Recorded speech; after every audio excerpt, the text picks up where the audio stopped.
Bus ಎಲ್ಲರಿಗೂ ನಮಸ್ಕಾರ, welcome back to Sagar Stories. ಮಗ ಟಾಪ್ 5 ಕ್ರಿಕೆಟಿಂಗ್ ಅಪ್ಡೇಟ್ಸ್ ಎಲ್ಲರಿಗೂ ಸ್ವಾಗತ. ಮೊದಲನೇ ಅಪ್ಡೇಟ್ ಸ್ಟ್ರೇಟ್ ಆಗಿ ಹೋಗ್ಬಿಡೋಣ. ಅದಕ್ಕಿಂತ ಮುಂಚೆ ಚಾನಲ್ ಸಬ್ಸ್ಕ್ರೈಬ್ ಹಾಕೊಂಡು ಗಂಟೆ ಹೊಡೆದ್ರೆ ಸಬ್ಸ್ಕ್ರೈಬ್ ಹಾಕೊಂಡು ಬೆಲ್ ಐಕನ್ ಕ್ಲಿಕ್ ಮಾಡೋದು ಮಾತ್ರ ಮರಿಬೇಡಿ. ಮೊದಲನೇ ಅಪ್ಡೇಟು ನಮ್ಮ ರಜತ್ ಪಟ್ಟಿದಾರ್ ರಿಲೇಟೆಡ್ ಬರ್ತಾ ಇದೆ. ಇವತ್ತು ರಜತ್ ಪಟ್ಟಿದಾರ್ ಅಣ್ಣ ಇವತ್ತು ಮ್ಯಾಚಿನ ಫಸ್ಟ್ ಇನ್ನಿಂಗ್ಸ್ ನಡೀತಾ ಇದೆ. ರಜತ್ ಪಟ್ಟಿದಾರ್ ಇವತ್ತು ಡೆಬ್ಯೂ ಮಾಡಿದ್ರು ಇಂಡಿಯಾಗೆ.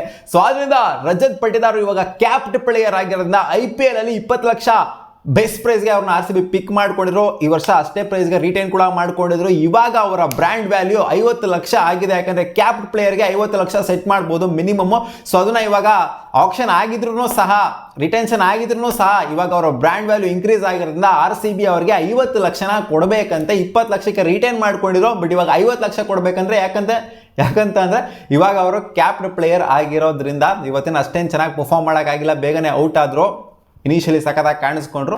ಬಡಾರೋ ಪರವಾಗಿಲ್ಲ, ಒಂದೇ ಒಂದು ಮ್ಯಾಚಲ್ಲಿ ಅವಕಾಶ ಸಿಕ್ಕಿದ್ರು. ಒಂದೇ ಮ್ಯಾಚಲ್ಲಿ ಎಲ್ಲ ಮಾಡಬೇಕು ಅಂದರೆ ಆಗೋದಿಲ್ಲ. ಈ ಥರ ಆಪರ್ಚುನಿಟಿಗಳು ಅವಾಗವಾಗ ಸಿಕ್ತಿತ್ತು ಅಂತಂದರೆ ಏನಾದ್ರು ಒಂದು ಮಾಡ್ತಾರೆ ನಮ್ಮ ರಜತ್ ಪಟ್ಟಿದಾರ್. ಕಾದ್ ನೋಡೋಣ ಯಾವಾಗ ಇವರ ಬ್ರ್ಯಾಂಡ್ ವ್ಯಾಲ್ಯೂ ಇನ್ನೂ ಮೇಲ್ಗಡೆ ಹೋಗುತ್ತೆ ಅಂತ. ಅವ್ರು ಆ್ಯಕ್ಚುಲಿ ಈ ಸೀಸನ್ ಆಕ್ಷನ್ಗೆ ಹೋಗಿತ್ತು ಅಂತಂದರೆ ಇನ್ನೂ ಕಿತ್ಕೊಂಡು ಹೋಗಿರೋದು ಅವರ ಪ್ರೈಸು. ಬಟ್ ಮೆಗಾ ಆಕ್ಷನ್ವರೆಗೂ ಕಾಯ್ತಾ ಇದ್ದಾರೆ ಅವರು. ಜೊತೆಗೆ RCB ಲಾಯಲಿಟಿ ಉಳಿಸ್ಕೊಂಡಿದ್ದಕ್ಕೂ ಕೂಡ ಕಾಯ್ತಾ ಇದ್ದಾರೆ. ಕಾದ್ ನೋಡೋಣ ಎಷ್ಟು ವರ್ಷ RCB ಇರ್ತಾರೆ ಅಂತ. ಅಪ್ಡೇಟ್ ಬಿಟ್ಟು ಆಕ್ಚುಲಿ ಗೌತಮ್ ಗಂಭೀರ್ ಅಣ್ಣ ಸ್ಟೇಟ್ಮೆಂಟ್ ಇಂದನೇ ನಾವು ಸ್ಟಾರ್ಟ್ ಮಾಡಬೇಕಾಗಿತ್ತು. ಸೆಕೆಂಡ್ ಹೇಳ್ತಾ ಇದ್ದೀನಿ ಅಷ್ಟೇ. ಗಂಭೀರ್ ಅಣ್ಣ ಒಂದು ವ್ಯಾಲಿಡ್ ಸ್ಟೇಟ್ಮೆಂಟ್ ನ ಕೊಟ್ಟಿದ್ದಾರೆ. ಯುಜುವೇಂದ್ರ ಚಾಹಲ್ನ ವರ್ಲ್ಡ್ ಕಪ್ಗೂ ಹಾಕೊಂಡಿಲ್ಲ, ಏಷ್ಯಾ ಕಪ್ ಅಲ್ಲೂ ಸಿಗಲಿಲ್ಲ ಚಾನ್ಸಸ್ಗಳು. ಒಟ್ಟಿನಲ್ಲಿ ಕುಲ್ದೀಪ್ ಯಾದವ್ ಅವರಿಗೆ ರಿಪೀಟೆಡ್ ಆಪರ್ಚುನಿಟಿ ಅಂತೂ ಸಿಕ್ತು. ಬಟ್ ಈ ODI ಸೀರೀಸ್ ಏನಿದೆ ಸೌತ್ ಆಫ್ರಿಕಾ ಸೀರೀಸ್, ಅಟ್ಲೀಸ್ಟ್ ಇವರಿಗೆ ಆಪರ್ಚುನಿಟಿ ಸಿಗುತ್ತೆ ಅಂತ ಎಲ್ಲಾರು ಎಕ್ಸ್ಪೆಕ್ಟೇಷನ್ ಇಟ್ಕೊಂಡಿದ್ರು. ಸ್ಕ್ವಾಡ್ಗೆ ಹಾಕೊಂಡಿದ್ರ ಅಂತಂದ್ರೆ ಒಂದು ಮ್ಯಾಚ್ ಅಟ್ಲೀಸ್ಟ್ ಆಡ್ಸಿಲ್ಲ ಅಂತಂದ್ರೆ ಏನಕ್ಕೆ ಸ್ಕ್ವಾಡ್ಗೆ ಹಾಕೊಳ್ಬೇಕಾಗಿತ್ತು? ಇಂಥ ಪುಡಾಂಗ್ ಕೊಂಡ್ರು ಬೋಲರ್ನ ಸುಮ್ಮನೆ ಅವ್ರಿಗೆ ಅವಮಾನ ಮಾಡ್ತಾ ಇದ್ದೀರಾ, ಸುಮ್ಮನೆ ಇಲ್ಲಿ ಹೋಮಲ್ಲೇ ಬಿಟ್ಟಿದ್ರೆ ಆಗ್ತಿರ್ಲಿಲ್ಲ, ಅಲ್ಲಿ ಕರ್ಕೊಂಡು ಬೇರೆ ಹೋಗ್ಬೇಕಾಗಿತ್ತು ಅವ್ರನ್ನ ಅಂತ ಗೌತಮ್ ಗಂಭೀರ್ ಅವರು ಒಂದು ವ್ಯಾಲಿಡ್ ಸ್ಟೇಟ್ಮೆಂಟ್ ನ ಹಾಕಿದ್ದಾರೆ. ಅಟ್ಲೀಸ್ಟ್ ಒಂದು ಲಾಸ್ಟ್ ಮ್ಯಾಚ್ ಆದ್ರೂ ಆಪರ್ಚುನಿಟಿ ಕೊಟ್ಟಿರ್ಬೋದಾಗಿತ್ತಲ್ವಾ ಅಂತ. ಸೊ ಇದಕ್ಕೆ ಗೊತ್ತಿಲ್ಲ ಅದು ಏನಕ್ಕೆ ಹಾಕೊಂಡ್ರು ಅಂತ. ಪಾಪ ಚಾಲಣ್ಣ ಕೂತ್ಕೊಂಡು ನನ್ನ ಮಕ್ಕಳ ಆಟಗಳನ್ನ ನೋಡ್ತಾ ಇರ್ತಾರೆ. IPL ಅಲ್ಲಿ ಪ್ರೂವ್ ಮಾಡಿ ತೋರಿಸ್ತೀನಿ, ಆಮೇಲೆ ಮತ್ತೆ ನಾನು ಇಂಡಿಯನ್ ಟೀಮಿಗೆ ಬರಲಾರ ನನ್ನ ಹೆಸರು ಚಾಲೆ ಅಲ್ಲ ಅಂತ ಅನ್ಕೊಂತ ಇರ್ತಾರೆ. ಆದಷ್ಟು ಬೇಗ ನಮ್ಮ ಚಾಲಣ್ಣ ಆಡೋ ಥರ ಆಗಲಿ, ಎಲ್ಲರೂ ವೆಯ್ಟ್ ಮಾಡಿದರೆ ಚಾಲ್ ಬರಲಿ ಅಂತ ಅವ್ರ ಹಿಂದೆಗಡೆ ಬ್ಯಾಕ್ ಫುಟ್ ಹೋಗ್ತಾನೇ ಇದ್ದಾರೆ.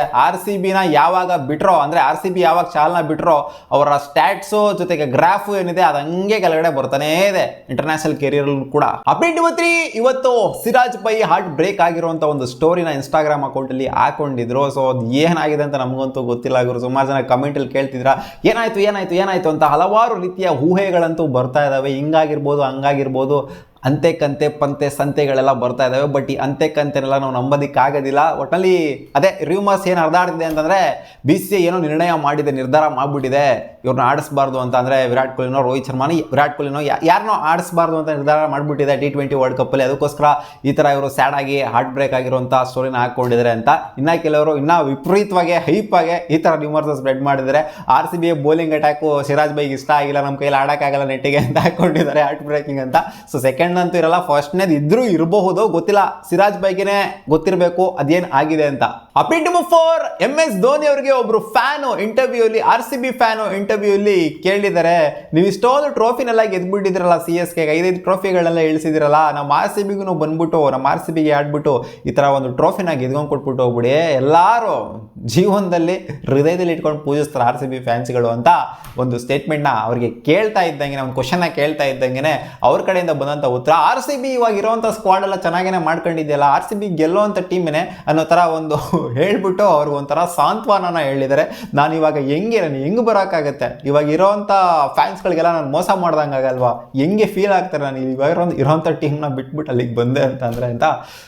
ಆಬ್ವಿಯಸ್ಲಿ ಆಗದೆ ಇರೋವಂಥ ಕತೆಗಳನ್ನೆಲ್ಲ ಮಾತಾಡ್ಬಿಡಿ ಅಂತ ಡೈರೆಕ್ಟಾಗಿ ಅವ್ರಿಗೆ ಹೇಳಿದ್ದಾರೆ ಅಷ್ಟೇನೆ. ಸೊ ಇದೆಲ್ಲರಿಗೂ ಗೊತ್ತಿರೋಂಥ ಮ್ಯಾಟ್ರನ್ನ ಅವರು ಸುಮ್ಮನೆ ಫನ್ನಿಯಾಗಿ ಒಂದು ಕ್ವಶನ್ ಕೇಳಿರ್ತಾರೆ, ಇವರು ಫನ್ನಿಯಾಗಿ ಉತ್ತರನ ಕೊಟ್ಟಿದ್ದಾರೆ ಅಷ್ಟೇ. Nothing serious. ಅವ್ರು RCBಗೆ ಬರೋದು, RCBಗೆ ಆಡೋದು, ಕಪ್ನಾಗ ಗೆಲ್ಸೋದು ಇವೆಲ್ಲ ಭ್ರಮೆ ಅಷ್ಟೇ. ಅಪ್ಡೇಟ್ ನಂಬರ್ 5, ಈ ಆಕ್ಷನ್ ಅಲ್ಲಿ ಒಂಥರ ದಡ್ಡತನ ಮಾಡ್ಕೊಂಡಿದ್ರು ಅಂತ ಹೇಳ್ಬೇಕೆಲ್ಲ ಫ್ರಾಂಚೈಸ್ಗಳು. ಪೀಕ್ ಫಾರ್ಮ್ ಅಲ್ಲಿ ಇರುವಂಥ ಫಿಲ್ ಸಾಲ್ಟ್ ಅವ್ರನ್ನ ಅನ್ಸೋಲ್ಡ್ ಮಾಡಿದ್ದಾರೆ ಈ ಆಕ್ಷನ್ ಅಲ್ಲಿ. ಯಾಕೆಂದ್ರೆ ಅವರು ಪೀಕ್ ಫಾರ್ಮ್ ಅಲ್ಲಿ IPL ಆಕ್ಷನ್ ಟೈಮಲ್ಲೇ ಇದ್ರು. 16ನೇ ತಾರೀಕು ಒಂದು ಸೆಂಚುರಿನ ಹೇಳ್ಸಿದ್ದಾರೆ ವೆಸ್ಟ್ ಇಂಡೀಸ್ ಮೇಲೆ. 19ನೇ ತಾರೀಕು ಆಕ್ಷನ್ ದಿನಾನು ಕೂಡ ಒಂದು ಸೆಂಚುರಿನ ಹೇಳ್ಸಿದ್ದಾರೆ. 57 ಬಾಲ್ 119, 56 ಬಾಲ್ 109, 9 6, 10 6 ಎಲ್ಲ ಹೊಡೆದು ಚಚ್ಚಿ ಬಿಸಾಕಿದ್ದಾರೆ. ಸೊ ಇಂಥ ಪ್ಲೇಯರ್ನ ಆಕ್ಷನ್ಲಿ ಮಿಸ್ ಮಾಡಿಕೊಂಡು ಅನ್ಸೋಲ್ಡ್ ಮಾಡ್ತಾರೆ ಅಂತಂದರೆ ನಮ್ಮ ಫ್ರಾಂಚೈಸಿಗಳ ದಡ್ಡತನ.